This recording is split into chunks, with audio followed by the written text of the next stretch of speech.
Following a recent article that I wrote in our newsletter to our clients about the downgrade of the South African credit during the time when we went into lockdown as a result of the COVID-19 crisis, many clients posted questions to us, and I think the best is probably to provide answers to those questions in person from the comfort of my study. Now, the first question that the clients ask is the timing of the downgrade really so terrible, given the fact that it occurred during the COVID-19 lockdown? Now, the first point that I made in the article, any downgrade, there's no good timing for a downgrade. One must understand when your credit rating is downgraded to so-called sub-investment status, or quite popularly known as junk status, it simply means that if that government or if it needs credit and needs to approach international credit market for funding, then the price or the costs of that funding will go up as the risk associated with that particular government has changed. And of course, the risk has gone up. So there's no good time for that. So that is the first point to make. The second point to make is as a result of the burden or the additional burden that COVID-19 funding measures from the government would mean, the timing is bad because the increased funding resulting from the COVID-19 crisis will need to be funded at higher rates. Let's just take a step back and try and explain what that means. If the government needs funding, they can either approach local investors or they can tap what we call the international markets. They can approach international investors to fund the shortfall or their particular capital needs.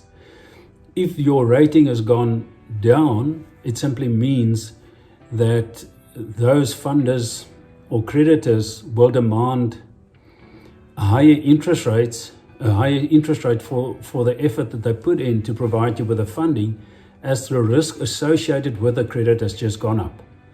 So given the fact that COVID-19 has increased the needs for funding, it simply means that at this particular point in time, the increased funding will happen at higher rates should they approach the normal international channels for their funding. Of course, there might be some other sources that they might tap. In this case, they might approach the so-called BRICS Bank, and the BRICS Bank are quite likely to provide funding at a lower rate. But as soon as you start to approach the old traditional International Monetary Fund or the World Bank or old traditional financial institutions, you'll have to queue up and you will have to pay up for the credit, and there will be very strict conditions associated with that funding.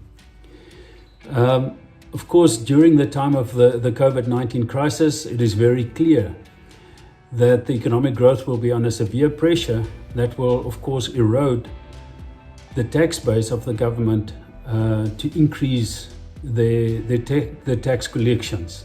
And as a result of that in addition will, of course, raise the burden of the funding. Finally, why did we say in the article that it's perhaps not the worst time? And I think I've got to highlight that. It's not the worst time. South Africa will certainly not be unique as a country to approach the traditional funding mechanisms in the world. The COVID-19 virus will increase the fiscal burdens on a number of countries. And South Africa will just be part of that group or basket of countries that will approach those financial institutions. So there should be no additional stigma associated with South Africa when they approach those financial institutions. If the credit downgrade would have happened in normal circumstances, South Africa would have been unique. I'm not saying that it is not important. I'm simply saying that to approach these financial institutions during these particular times will not be unique in the case of South Africa. So I think that handles it. The timing is not great because there's never good timing, but at least South Africa is not unique.